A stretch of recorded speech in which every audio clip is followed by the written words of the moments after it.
Welcome to Wisdom for the Present, where we take ancient truth and bring it into clear modern understanding. This episode uses AI-generated narration based on human researched and written material. It's great to be here for this deep dive. Yeah, I'm really excited about today's topic because I want you, the listener, to just imagine something for a second.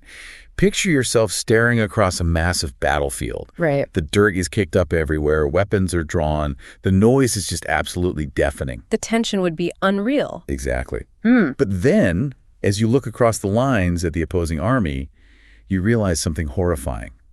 The people you are about to destroy, they're your own family members. Yeah, your teachers, your closest friends. Right, and your heart just races, your stomach drops, and you experience this total paralyzing psychological collapse. Which is a completely natural reaction. Completely. And that exact moment of sheer terror and paralysis, Yeah. that is where our text today begins. We're taking a massive deep dive into one of the most profound sections of human literature ever written. We're pulling from the heart of the Bhagavad Gita today, specifically chapters 7, 8, and 9. Yep.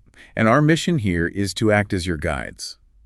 We want to pull the practical wisdom, the moral insight, and, the real-life application from these ancient verses. Because it's not just ancient history, it's highly relevant. Exactly. We're going to explore how this text fundamentally shifts how you view success, anxiety, and, your actual place in the universe.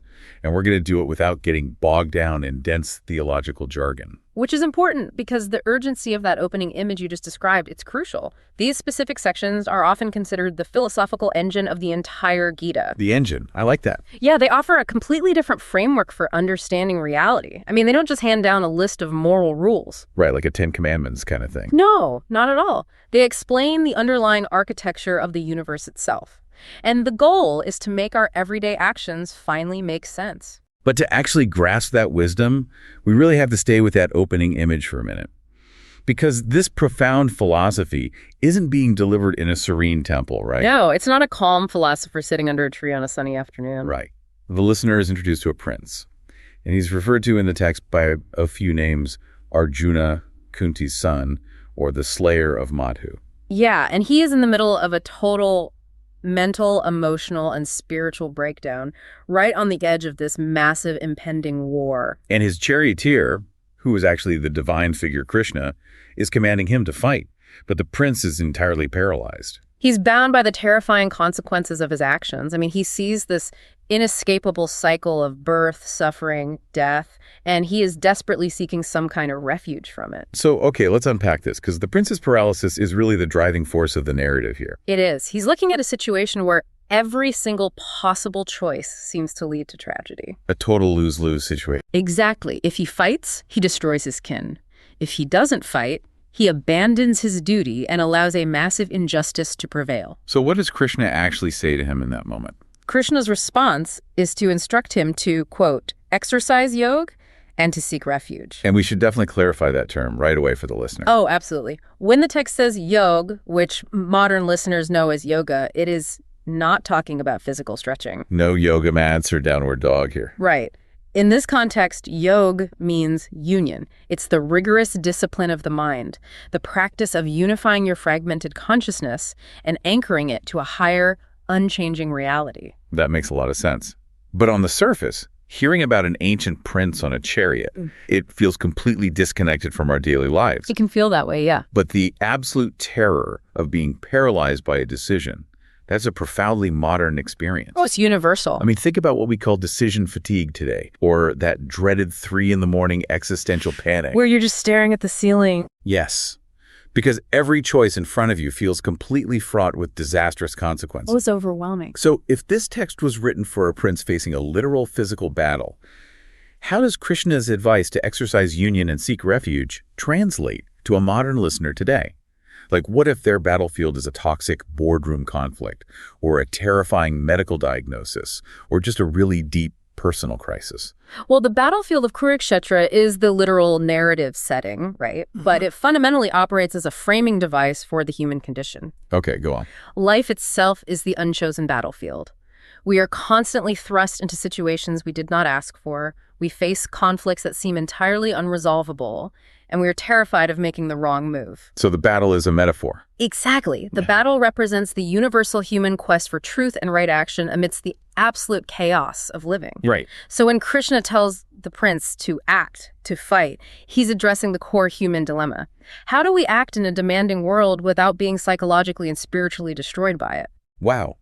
And the way the text answers that question is actually by pulling the camera way, way back. It does. It zooms out immensely. We move from the bloody dirt of the battlefield to a literal cosmic scale. Krishna essentially tells the prince that before he can know how to act in the world, he has to understand what the world actually is. He lays down the literal architecture of reality. So break that down for us. What is this architecture? It begins with a division of reality into two distinct natures. First, the text outlines the lower nature. The lower nature, okay. And this is comprised of 8 elements: earth, water, flame, air, ether, life, mind, and individuality. Okay, let me jump in here. Sure. Because these elements make up the manifest world, right? Everything we can see, touch, measure, and intellectually process. That's right. And then, in contrast, Krishna introduces the higher nature. Which is what? It's described as the underlying life principle, the ultimate womb that produces the entire universe. Krishna states, "I make and I unmake this universe. Than me there is no other master prince." I want to pause on that list of the lower nature really quickly, because a few of those elements make perfect sense to a modern listener. Earth, water, fire, air. The classical physical elements here. Right. But then it lists ether, mind, and individuality. It groups our internal psychological world right alongside dirt and water. Yeah, that is a critical ancient insight, actually. The text groups the mind and the ego into the physical lower nature because it views them as functional instruments. They're tools. Exactly, not as the ultimate self. Just as earth provides form and fire provides heat, the mind provides thought, and the ego provides a sense of separate identity. And what about ether? That's kind of an archaic term. Right. Ether in this ancient context refers to space itself, the subtle void in which physical elements interact. Okay, so the mind is just a more subtle form of matter, basically. That's it, exactly. It processes data, it generates thoughts, it reacts to stimuli, but it is still part of the manifest, changing, mechanical world. So the mind is not the eternal observer. No, it's not. That is fascinating. And to explain how these two natures, the mechanical world and the eternal observer, how they interact, the text uses what might actually be my favorite metaphor in any ancient literature. Oh, the string of pearls. Yes, it is so incredibly vivid. Krishna says, "All these hang on me as hangs a row of pearls upon its string." It's beautiful. The entire visible universe, all the planets, the people, the tragedies, the joys, our very minds, they are all just pearls. It is a stunningly elegant way to describe the relationship between the visible and the invisible. It really is. I mean, the pearls are distinct, tangible, and beautiful. You can count them, you can admire their individual luster, you can categorize them. Sure. But without the string, which is completely hidden inside them, running through their very center, you just have a scattered, chaotic mess on the floor. The string is what makes it a necklace. Exactly. The string provides the unity, the structure, and the underlying connection that makes the necklace exist at all. You know, we interact with this exact dynamic every single day without realizing it. Oh, for sure. How so? Well, think about your smartphone. The pearls are your apps, your photo gallery, your text messages. It's the colorful interface you tap and swipe all day long. The manifest world of the phone. Exactly. That is the manifest world. It's what you see and what you think is real. But the string, the higher nature, is the operating system. Ah, I love this analogy. Right. It's the invisible code.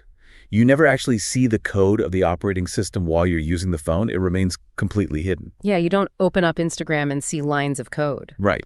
Yet it is the only reason any of those apps function. Without the operating system, the phone is just a useless brick of glass and metal. That's a perfect modern translation. The text is warning us that we spend our entire lives obsessively staring at the apps, completely ignorant of the operating system that makes them possible. And if we connect this to the bigger picture, the text deepens the complexity of that exact concept later on. It introduces this profound paradox about this ultimate reality, this operating system. A paradox. Yeah. Krishna says, "In me are all existences contained, not I in them." Wait, hold on. In me are all existences contained, not I in them. It feels like a riddle designed to break your brain. It does, doesn't it? How can everything be inside something? But that thing is not tracked inside everything. Well, he offers another incredible analogy to help the prince understand. He says to think of the shoreless air moving in measureless space. Okay. Shoreless air, measureless space. The mighty wind moves everywhere within space, but the space itself is not contained, altered, or tracked by the wind. Oh, wow. Okay, I see. It is defining the delicate balance between the immanent and the transcendent. Let's define those for the listener. Sure. The ultimate reality is immanent, meaning it is the fundamental essence of everything. Like the string inside the pearls. Exactly. The text beautifully describes it as the fresh taste in the water, the light in the sun, the strength in human effort, the good sweet smell of the moistened earth. It is intimately woven into the very fabric of everyday life. Yes, but at the same time, it is transcendent. It is not bound, limited, or defined by any of those things. Right? Space contains the storm, but space doesn't get wet. That's a great way to put it. Space doesn't get wet. Everything exists within this ultimate reality, but the ultimate reality remains entirely free, unattached, and unaffected by the chaos of the manifest world. So the core takeaway for anyone listening to this right now is The text anticipates that exact frustration. It introduces the concept of the human struggle by explaining that we are blinded by what it calls the magic veil of shows. the magic veil of shows. That's illusion, right? Exactly. It's the concept of illusion. We are deeply confused by what the text refers to as the pairs of opposites. It specifically calls them the twain snares of like and dislike. Right. By passion for the pairs of opposites, by those twain snares of like and dislike, Prince, all creatures live bewildered. So how does this veil actually work? The mechanics of this veil are purely psychological. We cognitively fuse our identity with passing states. We attach ourselves to temporary feelings. Yeah, we constantly bounce between what we want and what we fear, what feels good and what feels bad, praise and blame, success and failure. It's exhausting. It is. We become completely captivated by the show of things.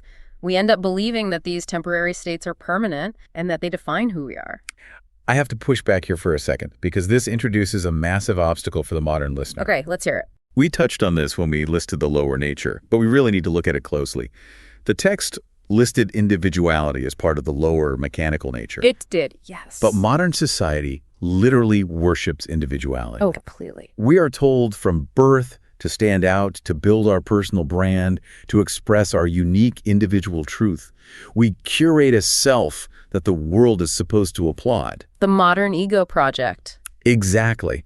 So isn't it deeply uncomfortable, maybe even offensive to our modern sensibilities, to hear this ancient text declare that our individuality, our precious sense of me, is just a lower-level illusion on par with dirt and wind? It is extremely confronting for the modern ego, but that discomfort is precisely the point the text is trying to make. How so? The argument here is that identifying so fiercely with your individuality is the exact mechanism that makes you miserable. Because you have to constantly defend it. Exactly. It's what makes you vulnerable to being, as the text says, cheated by the show of things.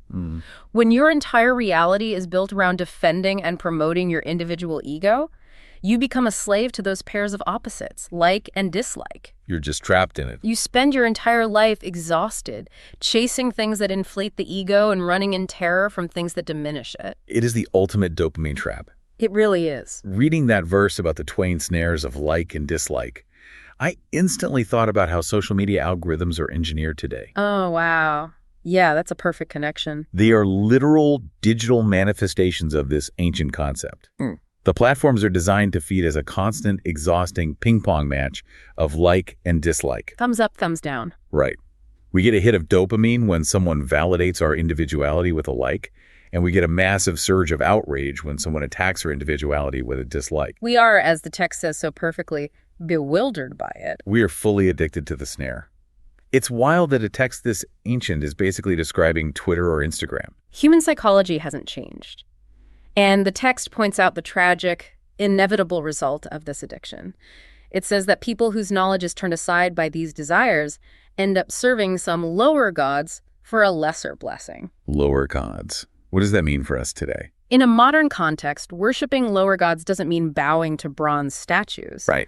It means dedicating your ultimate life energy to fleeting, finite things, accumulating wealth, climbing a corporate ladder, maintaining the perfect physical image. Okay, I see.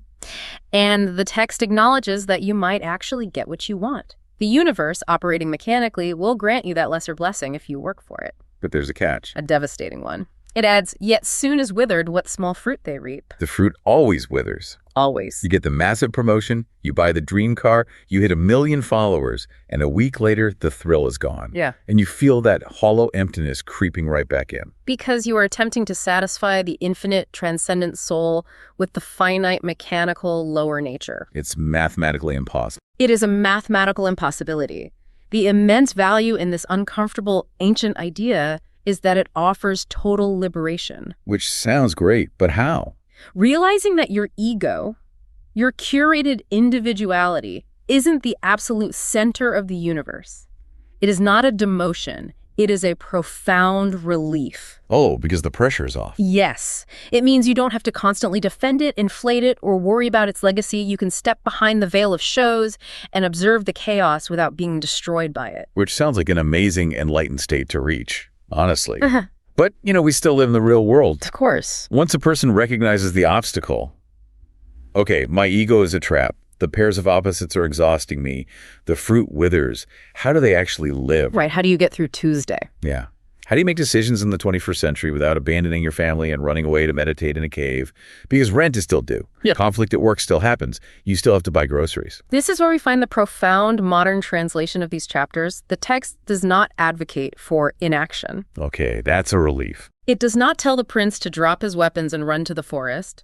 It tells him to redefine the nature of his action. So, changing how we act, not whether we act. Exactly. To understand this, Arjuna asked Krishna to define karma. Now, in the modern West, pop culture usually treats karma as a cosmic point system, right? Yeah, totally. You do something bad happens to you. You do something good, you get a good parking spot at the mall. Right, the cosmic vending machine. Okay. But the text defines it entirely differently. Krishna says, what goeth forth from me, causing all life to live, is karma called. It's the creative force of action itself. Yes. It's not a punishment or reward system. It is the energy that sustains the universe. Action is mandatory. So the problem isn't the action. No, the problem is what the text calls karma band. Karma band. The chain which holds men to good and evil issue. We are chained by the results of our actions. We are desperate for the reward, and we are terrified of the failure. So what does this all mean for us? Krishna offers what might be the ultimate life hack for navigating the modern world. He says, whate'er thou doest, eating or sacrificing, giving gifts, praying or fasting, let it all be done for me as mine. Okay, let's take that out of the ancient poetic language and put it right into a modern office building. Let's do it. Imagine you're leading a massive high-stakes project at work. If you're chained to the outcome, meaning you are working solely for the quarterly bonus or the praise of your CEO, or out of the sheer terror of being fired, you are living in a state of absolute anxiety. Your peace of mind is entirely dependent on external factors. Factors you cannot control. The market might crash. A competitor might launch a better product. Your boss might just be having a bad day and decide they hate your presentation. You are bound by the issue, as the text puts it. Your internal state is violently tied to external results. But if you apply this wisdom, let it all be done, for me as mine, you shift your entire psychological paradigm. How does that look in the office? You do excellent, rigorous work, not for the bonus, but as an offering to a higher standard of craft. You dedicate the action to the universal good, to the string holding the pearls together. I love that. The quality of your work remains incredibly high. Honestly, it probably gets better because you aren't distracted by anxiety. But your psychological attachment to the result just vanishes. See, detachment is frequently misunderstood as apathy. People think it means not caring. Right, like you're just checked out. Yeah, but this text argues the exact opposite. You care deeply, intensely about the action itself, but you detach completely from the fruit of the action. So you separate the work from the reward. Precisely.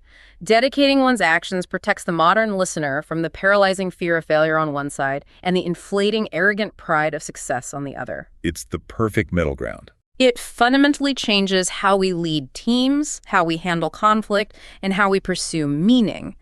It shifts the focus entirely from the outcome, which exists in the future, and is inherently out of your control, to the intention, which exists in the present moment and is entirely within your control. It makes you psychologically bulletproof, really. It does. If the project succeeds and everyone applauds, you don't develop a swollen ego because the work was an offering, not a monument to your own greatness. Right. And if the project fails miserably, you aren't crushed because your intention was pure and the action was dedicated. You are free from the chain. It's a remarkably robust way to live. However, and this is a big thing, however, as we read through this and extract this timeless wisdom, we do have to navigate a really important reality. This text was written thousands of years ago. It was. And it uses language and social structures of its ancient era that require some really careful discernment on our part. We can't just gloss over the historical realities embedded in the verses. No, we can't. It is vital to engage with ancient texts critically, distinguishing the enduring truth from the time-bound cultural container it was delivered in. For instance, Krishna is explaining how accessible this path of devotion is, how anyone can achieve this liberation. But the phrasing he uses is really striking and, frankly, deeply uncomfortable to a modern ear. What's the verse? He says that anyone can turn to him, though they be born from the very womb of sin, woman or man, sprung of the vicey caste, or lowly disregarded Sudra, all plant foot upon the highest path. How then the holy Brahmins and my royal saints? Yeah, that is a tough one. To a modern listener, it's hard to read that and not cringe. That framing sounds intensely condescending. It does. It implies that women, or certain working classes like the Vices and Sudras, are inherently lower or perhaps literally born of sin, and that they require a special divine loophole to achieve what the holy Brahmins, the elite, educated priestly class, just achieve naturally. This raises an important question about how we interact with ancient wisdom when it reflects the prejudices of its time. Because we don't want to throw the baby out with the bathwater, right? But we also can't just nod along approvingly to ancient caste hierarchies and patriarchal assumptions. We have to be honest about what's on the page. Absolutely. We have to look at the trajectory of the text's logic within its own historical context. Okay, set the scene for us. Within the rigid, highly stratified society of ancient India, spiritual liberation was widely considered the exclusive domain of the highest castes. The Brahmins. Right. The Brahmins were the ones who had the time, the societal resources, and the exclusive birthright to study the dense Vedas and perform the elaborate, expensive rituals required for spiritual advancement. So it was completely gatekept. Entirely. But what Krishna is doing in this specific verse is actually staging a radical intervention in that system. He declares earlier in the chapter, "I am alike for all. I know not hate. I know not favor." Oh, he's bypassing the gatekeepers. Yes. He's saying you don't need the elite priests to access the divine. You don't need the money or the status. In the context of its time, this was a revolutionary, fiercely egalitarian statement. That completely flips how it reads. It was a democratization of enlightenment.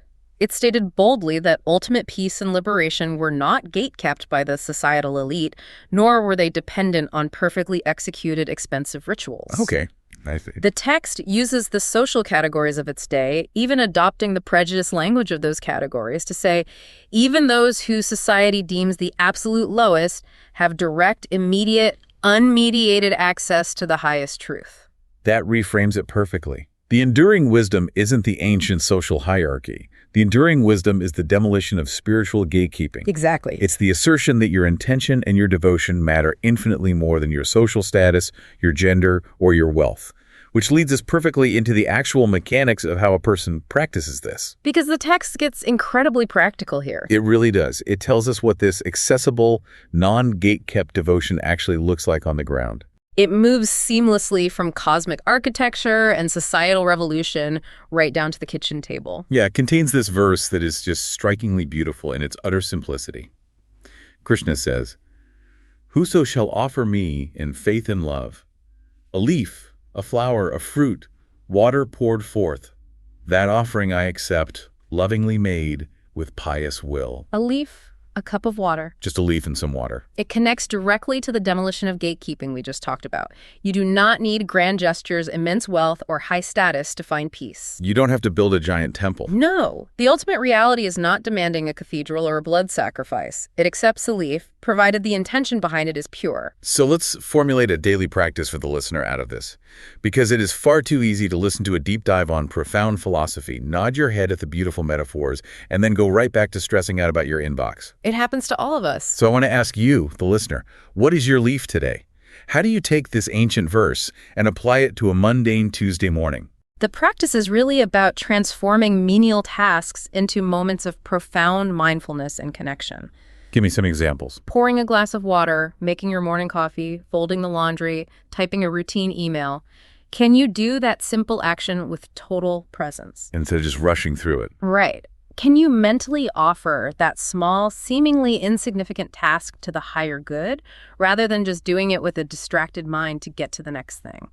It's about fundamentally shifting the energy of the action. If you're washing the dishes, you aren't just angrily scrubbing a plate because you resent doing chores. You are pouring water. You are cleaning a space. You offer the action itself as a moment of discipline and peace. And what blows my mind is how this incredibly gentle, quiet practice, offering a leaf, pouring a cup of water, is directly tied by the text to preparing for the most extreme, intense, terrifying moment of human existence. Ah, you are referring to the intense discussion of the hour of death in the 8th chapter. Yes, I am. The text tackles this heavy, inescapable theme. Arjuna explicitly asks what happens in the hour of death, and Krishna insists that whatever one meditates on at that exact final moment in putting off the flesh, that is what they become. It's a very stark warning. He says if he meditated otherwise, at hour of death, he goes to what he looks for. Because the soul is fashioned to its like. The soul is fashioned to its like. It is a stark psychological reality wrapped in a metaphysical claim. You become what you focus on. Yes. Your ultimate destination is determined by your habitual fixation. Here's where it gets really interesting for the modern application.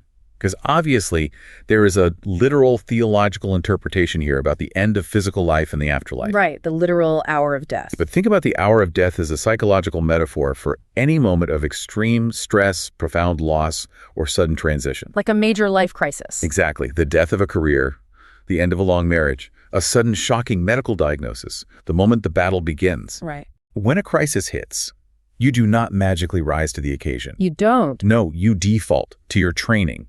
You default to what you have been meditating on all along. That is a highly practical psychological translation.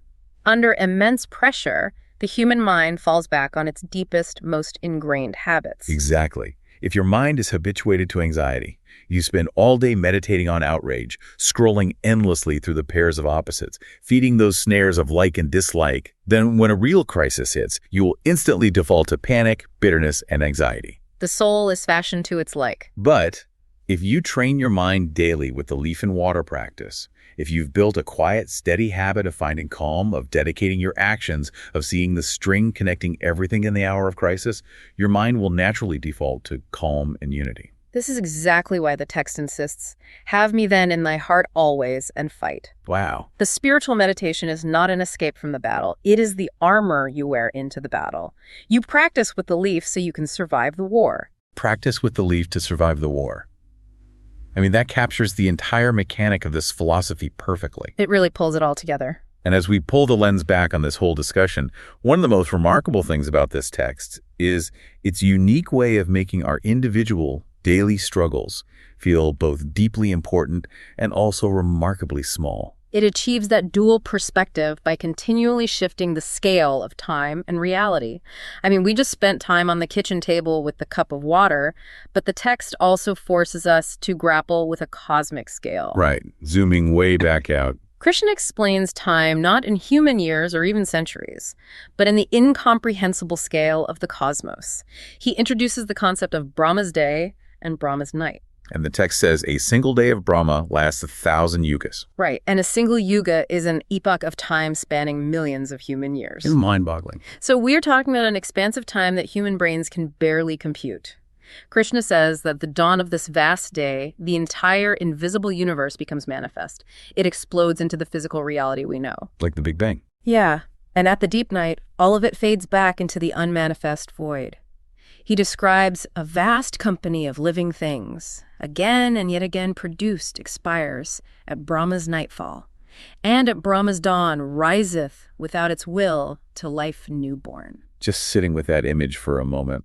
Imagining that vast company of living things, billions upon billions of souls, entire civilizations, species, planets, fading in and out of existence like breath. It's staggering. It forces a kind of radical, awe-inspiring humility. I mean, our boardroom conflicts and social media arguments seem so impossibly trivial when you look at it that way. It taps into a broader frequency of human consciousness. Across almost every human culture, philosophy, and wisdom tradition, there is this desperate, shared attempt to comprehend eternity and our tiny, fleeting place within it. We're all just looking for some kind of anchor. We all share this deep-seated need to find something that endures, because we look around and everything in the manifest world is shifting sand. Yeah, nothing lasts. Empires inevitably fall, bodies age and decay, fortunes are made and lost. The text points to this universal human concern. In a universe of constant decay and rebirth, where is the bedrock? Where is the foundation? And the text answers that yearning by saying the foundation is the unmanifest. But higher, deeper, innermost abides another life, not like the life of sense, escaping sight, unchanging. This endures when all created things have passed away. It is the ultimate reassurance for the prince and for the listener. Beyond the noise of the battlefield, beyond the terrifying cycle of creation and destruction, beyond your anxiety and your fragile ego, there is a perfect, unchanging, enduring peace. And it's available to us right now. That is the profound promise of the text. This peace is accessible to you right now amidst the chaos. That is incredibly powerful. And that brings us to our final provocation for today. We always want to leave you with something to mull over, a question to take out into your actual life that builds on everything we've just discussed. Right, something to challenge you. We've spent this time exploring radical interconnectedness, the profound reality of the string of pearls holding the universe together. So I want you to think about the very next person you disagree with today. Whoever that might be. It could be a difficult colleague at work, a deeply frustrating family member, or even just a stranger raging in your social media feed.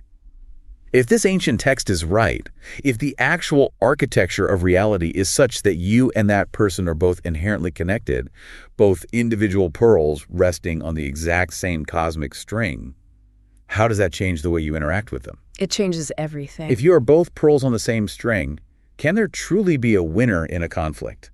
Or does the illusion of the battle just distract us from the fact that we are already fundamentally one? That is a fantastic question to leave on. That's the heart of this section. This is Wisdom for the Present, where understanding leads to clarity, and clarity shapes how we see and live. We'll see you in the next episode.